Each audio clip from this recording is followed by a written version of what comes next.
didn't come to preach to those of us who ain't going through nothing, but I come to preach to those of us who are on the brink of losing our natural mind. And if God don't do something like quick, fast, in a hurry, we gonna catch a case. I wish I am in the right church. Yeah, they want to take a poll. Am I in the right church? Yeah. Do I have the right word for somebody?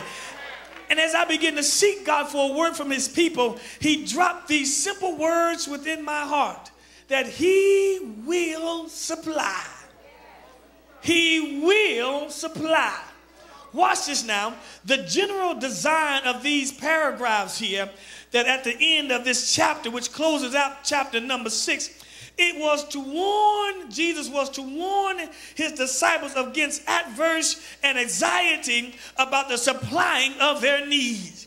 Before Jesus closed out chapter 6, he gave a warning to those who will follow him, his disciples, those who are learners of Christ, not to become over anxious when it comes to the supplying of their needs. It is quite interesting because when we go up a few verses, he deals with setting up treasures up in heaven versus having treasures set up on earth. Go up a few verses further, he deals with prayer and with fasting, and he gives us the order. And I find it ironic that after he talks about these spiritual things that he mentions, watch this now, that God knows what you need to make it. That's very important, because this he does now, he does by a four-part argument or consideration that expresses the unequal beauty and force, watch this now, of the duty that we must depend on God for the things we need, because he, by his divine providence, will always meet the need of the people whom he leads.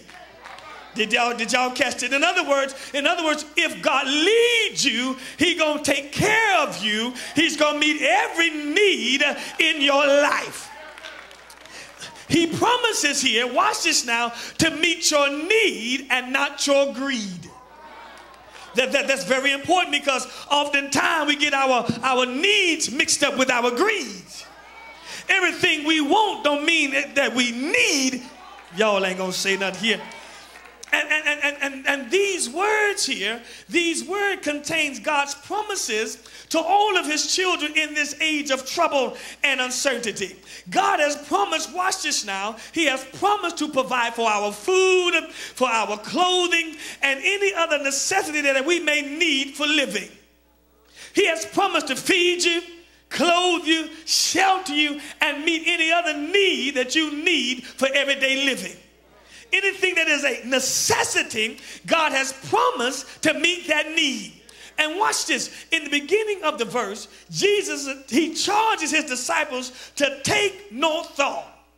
And I found it ironic because he repeats it in another verse. He said, I said, take no thought. Anytime God says something twice in a passage of scriptures, that means he really wants you to grasp this. He wants you to understand this. This is important for you to know. He says, take no thought. In other words, he says, don't be worried. Don't be anxious. Don't get nervous about the supplying of your needs. He said, because God will take care of them. Touch 3 people, tell them God's going to take care of it. Yeah, no, tell somebody, tell them God's going to take care of it. Oh, y'all missed it. God, in other words, God said, I'm going to handle this. I'm going to take care of you. I'm going to take care of this. I know you got foreclosure notice, but I'm going to take care of this. I know you done lost your job, but I'm going to take care of this. I know you got a negative report from the doctor, but I'm going to take care of this. I know you're facing some time in court, but God said, I'm going to take care. Y'all ain't praying with me. He said, don't worry. Don't get anxious. Don't get nervous, because I can handle it. Tell your neighbor, God said he's going to handle this.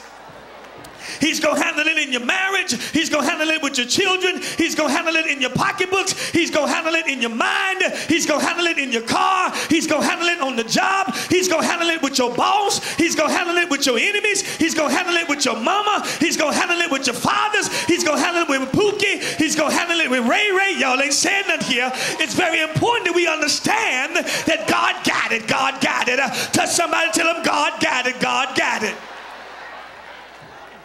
Oh, I like that because, watch this now, can we go even deeper? That means if I am God's child, it is his responsibility to make sure that I have everything I need to live.